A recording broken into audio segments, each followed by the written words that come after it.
પાર્ટિસિપલ્સ.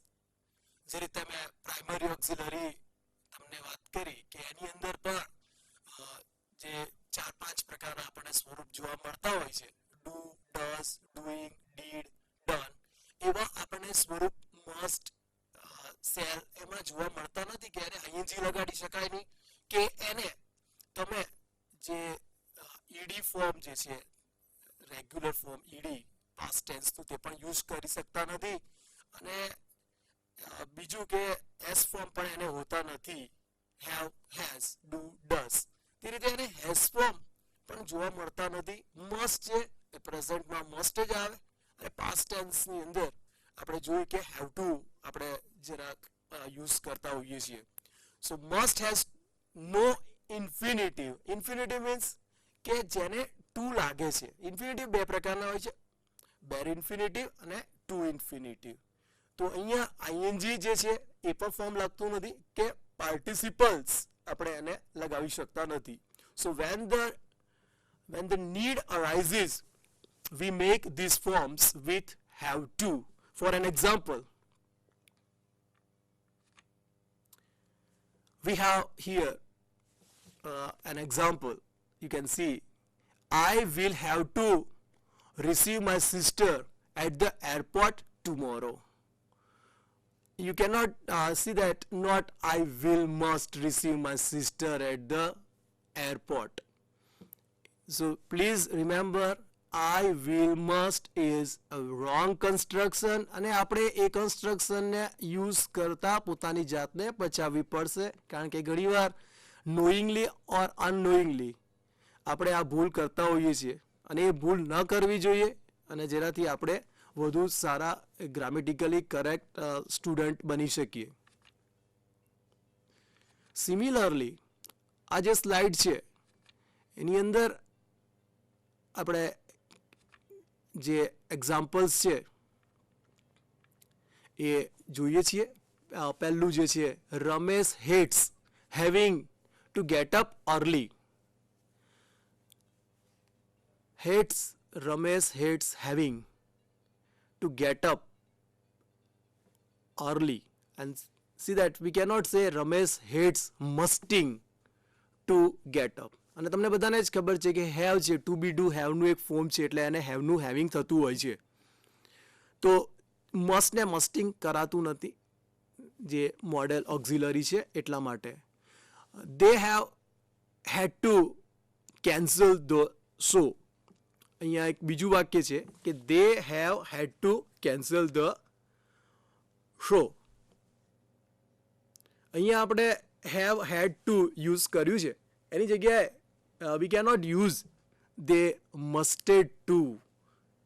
have એક તમે જોઈ શકો છો કે એને પ્રાઇમરી અને જે હેડ છે એનું પાસ્ટ ફોર્મ અને વર્બનું પાસ્ટ પાર્ટિસિપલ છે, ભૂત કૃદંત તરીકે વપરાયેલું છે, એટલા માટે કહ્યું છે they have had to cancel the show. Model auxiliaries કેટેગરીની અંદર જે have to જે છે એની અંદર આ સ્લાઇડમાં તમે જોઈ શકો છો સ્ટુડન્ટ્સ કે sometimes V use have got to instead of have to talk about obligation, necessity, obligation or necessity. Have got to is a more informal way of expressing ourselves.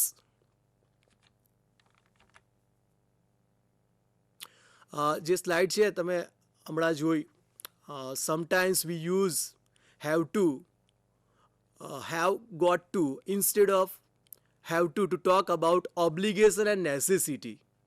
Obligation and necessity. Obligation એટલે કે oblige થાવ છો તમે કોઈનાથી, જે ઋણી થાવ છો કોઈના, તો કૃતજ્ઞતા તમારી જો વ્યક્ત કરવી હોય તો તમે કહો છો કે ઓબ્લિગેશન છે મને, તો તમે કહેશો have to. અને નેસેસિટી એ બંને જ્યારે વ્યક્ત કરવા હોય ત્યારે આપણે આ જે છે હેવ ટુ એનો ઉપયોગ કરીએ છીએ. Have got to is use more informal. બે પ્રકારના કન્સ્ટ્રક્શન હોય છે, ફોર્મલ અને ઇન્ફોર્મલ. જે ફોર્મલ કન્સ્ટ્રક્શન્સ છે એ આપણે ઓફિશિયલ લેંગ્વેજની અંદર વધારે યુઝ કરીએ છીએ અને ઇન્ફોર્મલ જે સેન્ટેન્સ હોય છે, કન્સ્ટ્રક્શન્સ હોય છે, તે આપણે જનરલી ડે ટુ ડેઝ લાઈફની અંદર વધુ યુઝ કરતા હોઈએ છીએ.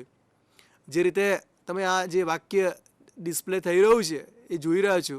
Four an example, I have to reach Delhi by tomorrow, કે મારે દિલ્હી આવતીકાલ સુધીમાં પહોંચવાનું છે. આઈ હેવ ટુ રીચ એ મારી જરૂરિયાત છે કે જો હું આવતીકાલે ત્યાં ન પહોંચું તો એવું બને કે મને બહુ મોટી મુશ્કેલીનો સામનો કરવો પડે.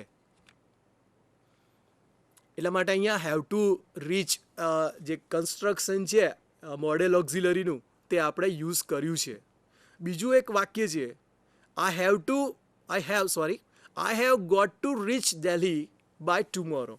બંને સેન્ટેન્સનો અર્થ એક જ પ્રકારનો છે, પણ આ જે બંને વાક્યો છે એમાં પહેલું જે વાક્ય છે I have to reach Delhi by tomorrow, એ બતાવે છે કે આ જે સેન્ટેન્સ છે એ ફોર્મલ સેન્ટેન્સ છે, ઓફિશિયલ સેન્ટેન્સ છે, કે જે જનરલી આપણે બ્લેક એન્ડ વ્હાઇટ લેંગ્વેજની અંદર એક ડોક્યુમેન્ટેશનની અંદર આપણે એને યુઝ કરી શકીએ છીએ. જ્યારે હેવ ગોટ જે કન્સ્ટ્રક્શન છે એ હેવ ગોટ કન્સ્ટ્રક્શન સ્ટુડન્ટ્સ આપણે ઇન્ફોર્મલ જ્યારે કોઈ પણ વે એક્સપ્રેસ કરવો હોય ત્યારે આપણે એને યુઝ કરતા હોઈએ છીએ. અહીંયા એક નોંધ છે આ model ઓક્ઝિલરીઝમાં, when we talk of those actions that happen repeatedly, then we generally use have to instead of have got to. કે જે એક્શન વારંવાર આપણા જીવનમાં બનતી હોય છે તેના માટે આપણે હેવ ટુ યુઝ કરીએ છીએ, નહીં કે have got to. We can understand this in a better manner if we have a comparative column. Let's compare કે આવું કેમ છે કે કોઈ એક્શન વારંવાર કરતા હોઈએ તો આપણે એની અંદર વધારે હેવનો યુઝ કરીએ છીએ, નહીં કે હેવ ગોટનો. તો આ જે સ્લાઇડ છે મોડેલ ઓક્ઝિલરીઝની, જેની અંદર આપણે એક ટેબલની અંદર બતાવ્યું છે. લેફ્ટ હેન્ડ સાઈડ તમે જોઈ શકો છો, I always have to deliver 3 lectures on Friday. હવે જે આ વાક્ય છે આઈ ઓલવેઝ હેવ ટુ, એમાં deliver lectures, how many lectures? 3 lectures on Friday. અને ઓન ફ્રાઈડે જે છે, અને આપણે ઓલવેઝ ન યુઝ કરવું હોય, ઓલવેઝ યુઝ ન કરવું હોય તો આપણે આ રીતે પણ કહી શકીએ કે I have to deliver 3 lectures on Fridays. જો કોઈ પણ ડેની પાછળ આપણે એસ લગાવીએ તો એનો મતલબ થાય કે every Friday. On the right hand side જે આપણે હેવ ગોટ ટુનું જે કન્સ્ટ્રક્શનનું જે એક્ઝામ્પલ બતાવ્યું છે, I have got to give 3 lectures tomorrow, એ જે સેન્ટેન્સ છે એ એક દિવસ માટેની વાત હોઈ શકે. વારંવારના જે લેક્ચર છે એની અંદર આપણે એને યુઝ કરતા નથી હોતા. જો રિપીટેડ એક્શન્સ આવે તો હેવ ટુ જ યુઝ થાય છે, નહીં કે હેવ ગોટ ટુ. બીજું એક્ઝામ્પલ હેવ ટુનું આપણી પાસે છે આ સ્લાઇડની અંદર. You can C it on the left hand side. Do you often have to work till late? અને on the right hand side second sentence છે, have you got to work till late tonight? Late tonight means માત્ર આજની વાત કરવામાં આવે છે, જ્યારે left hand side જે સેન્ટેન્સ છે હેવ ટુનું, જે આપણે આ સ્લાઇડની અંદર છે તે બતાવે છે ડુ યુ ઓફન. અને ઓલવેઝ જે આપણે હેવ ટુમાં બે વાક્યો લીધેલા, બે શબ્દો લીધેલા છે તે બતાવે છે કે એક્શન્સ અહીંયા વારંવાર થતી હોય છે. એટલા માટે હેવ ટુ અને have got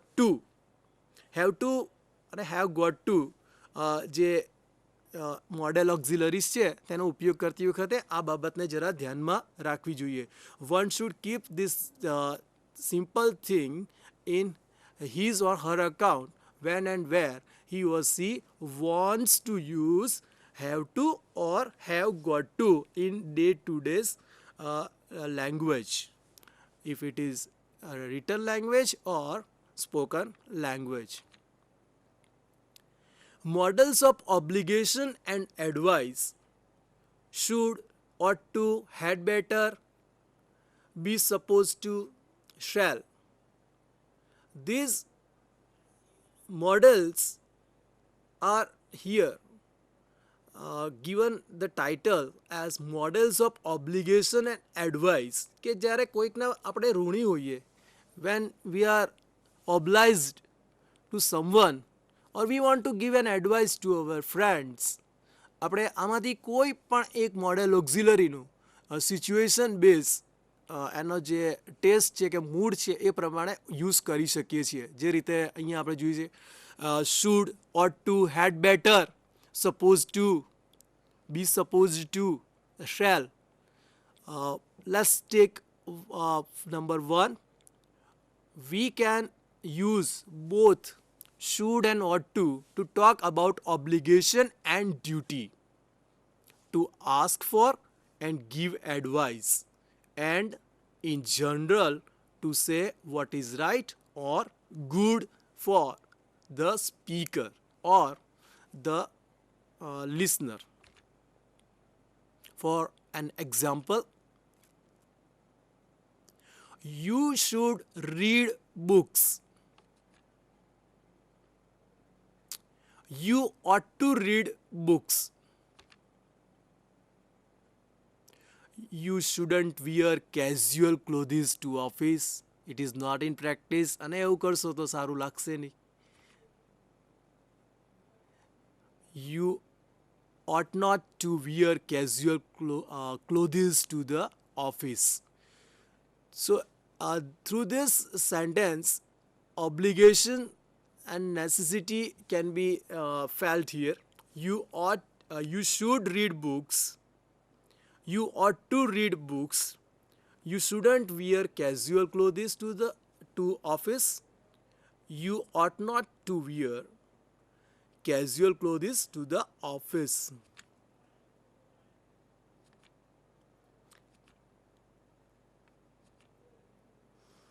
What do you think Sital should do?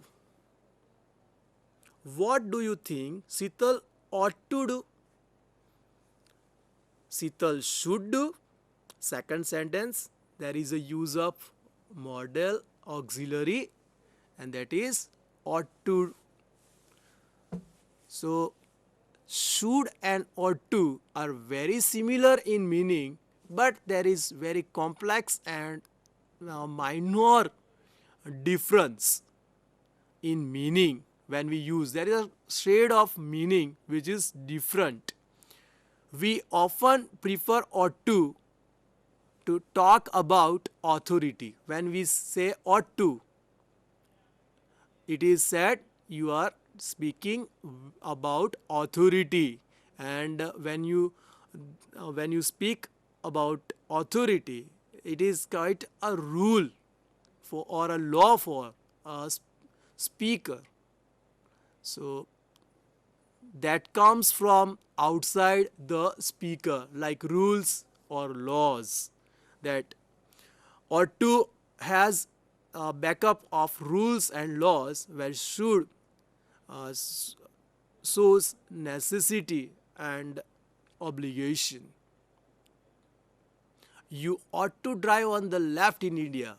કે ભારતમાં તમે કાર ચલાવતા હો તો તમારે એને લેફ્ટ સાઈડ પર ચલાવવી જોઈએ.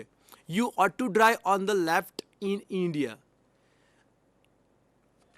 And when you drive your car in America, USA, you ought to drive your car on the very different. In India, we drive car on left side, America or right side. So the situation demands for the driver to drive car on the right hand side in America and left hand side in India. Number 2, we use the structure should have or ought to have plus past participle to say that someone performed a wrong action in the past. તમે ભૂતકાળમાં તમે અથવા તો કોઈ એક વ્યક્તિએ ભૂતકાળમાં કોઈ ખોટી ક્રિયા કરી હોય અને એ ક્રિયાનું ફળ પણ સારું ન મળ્યું હોય તો તમે એ જગ્યાએ should have, ought to have અને પછી પાસ્ટ પાર્ટિસિપલ ગો વેન્ટ હોય તો ગોન આવે. એ જ રીતે ડુ ડીડ તો ડન આવશે. તો આ જે સ્લાઇડ છે તેની અંદર આપણે બે સેન્ટેન્સ જે લીધેલા છે. પહેલું સેન્ટેન્સ છે, I should have mail this information long back but I forgot. કે મારે આ જે ઇન્ફોર્મેશન છે એને મેલ કરવી જોઈએ.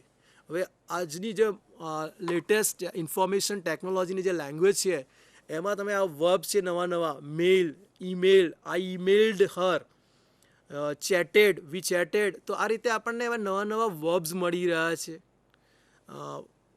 તો મેલ્ડ જે છે એ આપણે પોસ્ટમાં લેટર મોકલીએ ત્યારે આવે છે, અને કમ્પ્યુટર પર જ્યારે લેટર આપણે સોફ્ટ કોપી મોકલીએ છીએ તો એને ઈમેલ કહેવામાં આવે છે. તો હવે ઈમેલને પણ વર્બ તરીકે વિદ્યાર્થી મિત્રો, ડિયર સ્ટુડન્ટ્સ, આપણે એને યુઝ કરતા થયા છીએ. I should have mailed this information long back but I forgot. કે હું ભૂલી ગયો છું, મારે આમ કરવું જોઈતું હતું, કે મેં મહેનત કરી હોત તો હું પાસ થયો હોત. આઈ શુડ હેવ વર્કડ હાર્ડ. તો એ રીતે, but I didn't work hard. So as a result of it, I didn't pass my exam. So we face this result for the action which we did, we didn't do in the past. તો મારે આમ કરવું જોઈતું હતું, એવું કેવું હોય તો આપણે શુડ હેવ, અથવા તો અહીંયા આપણી પાસે ought to is ought to have, એવા જે આપણી પાસે જે મોડલ ઓક્ઝિલરી છે એનો ઉપયોગ કરીએ છીએ. જે આ સ્લાઇડમાં બીજું જે સેન્ટેન્સ છે, as you can see clearly on your slide, સ્લાઇડમાં બતાવ્યું જ છે કે haven't you finished breakfast yet. કે તમે હજુ નાસ્તો પૂરો કર્યો નથી. You ought to have finished it by 8 o'clock. તમારે 8